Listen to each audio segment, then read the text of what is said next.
The headline du jour is Canada's crime wave is increasing under Liberal rule. Knock me down with a feather. So much for elbows up. It's more like hands up if you're lucky on the streets of our great Dominion. Why don't we throw, guys, to a clip of Prime Minister Carney responding to this whole idea of violent offenders. Well, basically, the police, through no fault of their own, it's really the courts, it's catch and release, isn't it? As soon as they're picked up, they go through a revolving door at the courthouse. And Mr. Carney was asked a question about this. Let's see what he had to say, and let's see if anyone's buying what he's trying to sell. Hi, my name is Simone Gavros. I'm with CHCH News. My question is more of a local question about crime. Within the last few months, 2 random innocent bystanders were killed in 2 separate shootings. And in the latest shooting on Friday, that suspect is a 17-year-old who police are still looking for. There's also a lot of concern when it comes to repeat offenders. My question to you today is, what is your government doing to keep communities, including Hamilton, safe when it comes to gun violence?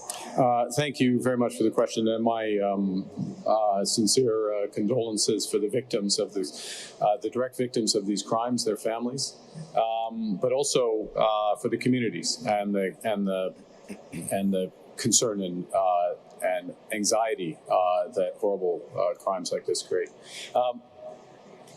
One of the things the federal government is doing, and we are making a huge emphasis on this, is to control our border better, because I suspect, and we'll see when this individual is caught, that gun came from the United States.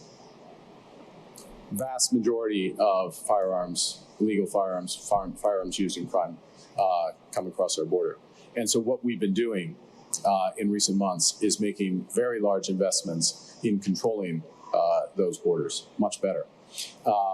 We have to do more, but we're talking thousands more CBSA, border service agents. We're talking drone surveillance, helicopter surveillance, working more closely with the United States on both sides of the border, both elements of the border, including addressing the scourge of fentanyl.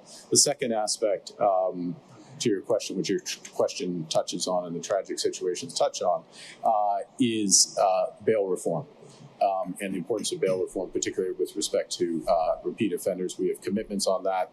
We're working with the provinces on those issues. I'll be meeting with the premiers next week. I'm sure that's one of the elements that we will discuss, and you can expect legislation from this government in the fall. We've got to go to Rod on this one, because I can see him nodding, and I think he's having the exact same thoughts I'm having about this stuff. Go ahead, Rod. I think I know exactly what you're going to say, but maybe you'll surprise me. Well, I think we would all be surprised if the Liberals actually did anything, right? We've had 10 straight years of rhetoric about victims and condolences and all the rest of that stuff. And the Liberals, I don't mean to be partisan, it's just a fact. They've unleashed a crime wave and a wave of violence unlike anything we've ever seen in the history of the country. So there is a little bit of signaling that's been going on with Carney and the rest of the Liberals that they may take their foot off the gas on persecuting licensed gun owners and pursuing only licensed gun owners' firearms while leaving criminals alone.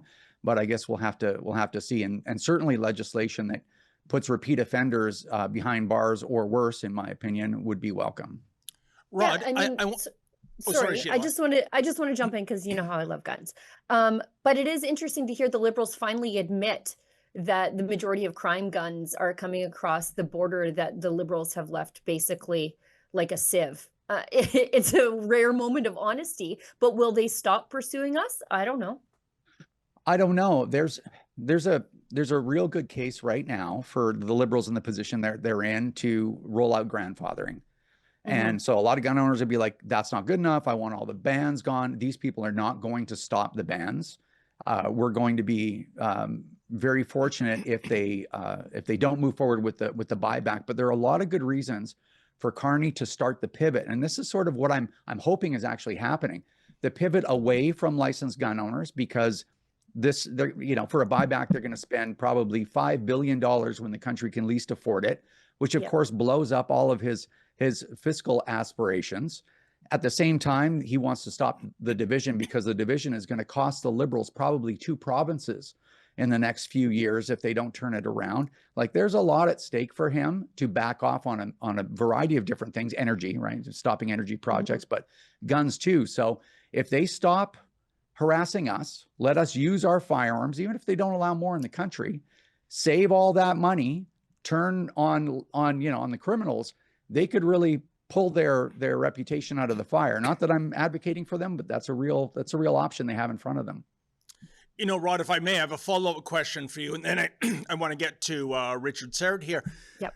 I was astonished, to build on Sheila's point. There was some incredibly unvarnished honesty in Prime Minister Carney's remark, that being his speculation that this was probably an illegal gun from the United States. Isn't he making your point? Isn't he making the point of responsible gun owners? For more than a decade now in Canada, these Liberals have been going after, Saskatchewan duck hunters, whereas gangbangers in the inner city are getting out on parole with charges as severe as attempted murder. So when he said this was probably an illegal gun, haven't, Rod, you and your ilk been saying that for more than a decade now?